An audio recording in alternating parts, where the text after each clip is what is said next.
sir, good afternoon. Here's my video on how to operate Megastat. So, first kung wala pa po tayong base po sa napanood ko po sa video niyo po sir, sabi niyo po na kapag wala pa pong Megastat sa mismong Excel, ay pupunta lamang po tayo doon sa file. Pagkatapos po ay sa option po, tapos add-ins, then punta po tayo dito sa go. Pero tapos kung wala pa po yung Megastat dito, i-click lang po natin itong browser, then pagkatapos dahil meron na po akong Megastat, kaya okay na po natin yan. Okay, yan po yung ating pong Megastat. Okay, so pwede po tayong mag-input po ng ating pong data. Okay, so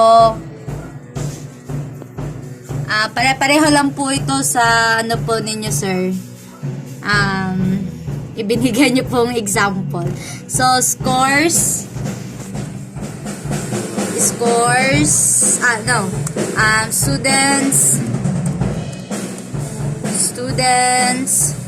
scores in a 100 item math exam. Okay, yan po. Tapos po sa ano po na ito, kila po ba? Okay,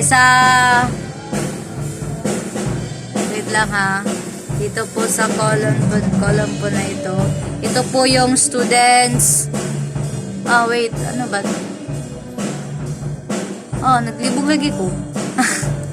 Students name. Okay, students name. Then punta po tayo dito po tayo sa scores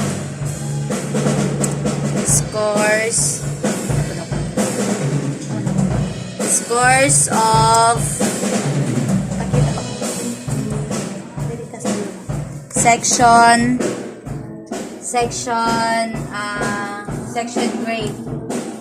section grade, then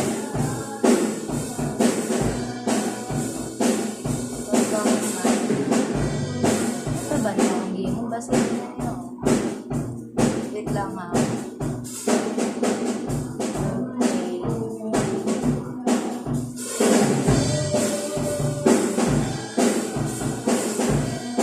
Then lalagay rin po natin dito yung scores of pakita ba na kung pansin ko scores of saan ba siya? Of section Apple. Grade, then section Apple.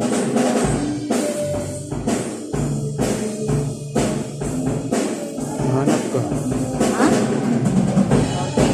So, student's name, pwede po tayo itong maglagay ng hindi na lang po name. Students code na lang po.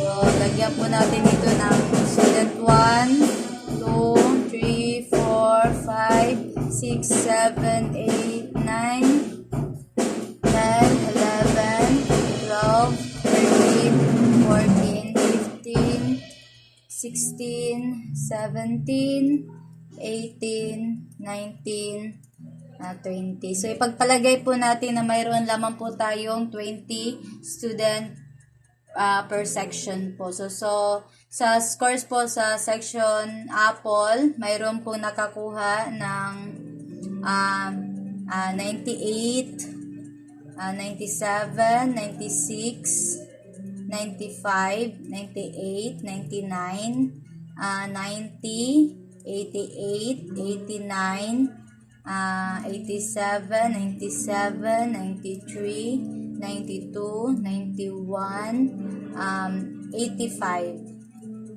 87, 89, 90, 98, 97.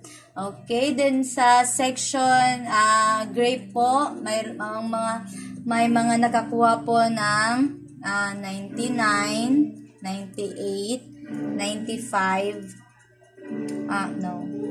90, 4, 99, 98, 89, 87, 85, 86. Mayroon po nakakuha ng 79, 89, 80, 90, 91, 92, 93, 94, 95, tapos 96. Okay. So, yan po yung kanilang mga nakuhang scores po sa dalawang section. Okay, so ngayon po ay gagamitin po natin itong Megastat. Na ito po yung Megastat. I-click lang po natin itong Megastat. Tapos makikita po natin dito yung descriptive statistics. So, i-click lang po natin yan.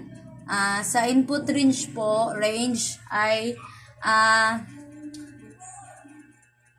i-click lang po, i-highlight lang po natin ito. Pati itong heading po niya, itong scores po, hanggang po sa dulo. Okay, yan po. Tapos, yung ating pong gustong kukunin po natin yung kanyang mean. Tapos, hindi po natin ito isasali. Minimum, maximum range, tapos itong median quartiles mode, tapos itong box plot, at saka itong population variance and standard deviation. Ilan na minutes?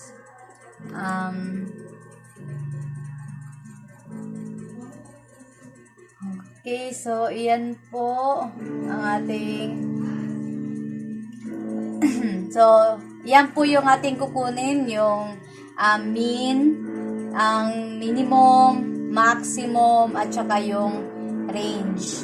Tapos, yung median, quartiles, mode, outliers. Tapos, yung box plot po. At saka yung population, variance, and standard deviation. Okay, so kapag okay na po yan lahat, no, i-click na po natin itong okay. Okay, so narito na po. Ito na po siya.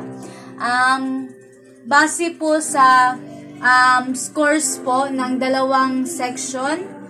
Ito po yung sa scores po ng section Apple.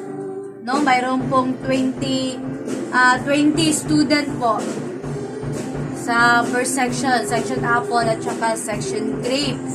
At sa mean po ng section Apple, mayroon pong 92.80 po ang kanyang mean. At saka sa section Grape naman po ay mayroon po siyang 91.45. Tapos ang kanyang minimum range, tsaka maximum. Sa minimum naman ay sa section Apple, mayroon po siyang 85. Tapos sa section Grape, mayroon siyang 79. Tapos ang maximum naman, mayroong 99 ang section Apple. Tapos 99 din ang section Grape. Tapos yung range niya, 14 po sa section Apple. At section Grape naman ay mayroon pong 20. Tapos yung population variance po niya, mayroon pong 19.36 ang section Apple. Tapos sa section Grape naman ay mayroong 32.65. Para naman po sa population standard deviation, sa section Apple mayroon pong 4.40. At tapos sa section Grape naman mayroong 5.71. So, sa first quartile naman po, mayroon po dito na 89 sa section Apple, 88.50 naman sa section Grape. Para naman sa median, no? 92.50 po yung median. Pareho po sila ng section grade. Para naman sa third quartile, mayroon pong 97 sa section apple, 95.25 naman po para sa section grape. Tapos yung interquartile range naman ay merong 8 po sa section apple, tapos 6.75 naman sa section grape. Tapos yung mode naman, no, maraming nakakuha ng 98 sa section apple, tapos marami naman nakakuha ng 99 na score sa section grape. Okay, so low extremes, 0, no outliers, high extremes, 0, 0. At tapos ito po yung box plot po ng section apple. Ito po yung kanyang box plot. Tapos, ang box plot naman po ng section grape, narito po. Okay. So, yan po. Yan lamang po yung napagpraktisan ko po base po sa video niyo po, Sir Refugio. So, salamat po dahil konti, naintindihan ko na po ito ng konti. Kailangan ko lang po talaga mag-practice pa ng mag-practice. So, salamat po dahil po sa Megastat ay mas napadali po yung pagko-compute po ng variance, standard deviation, yung ganun. So, maraming salamat po, Dr. Refugio. God bless.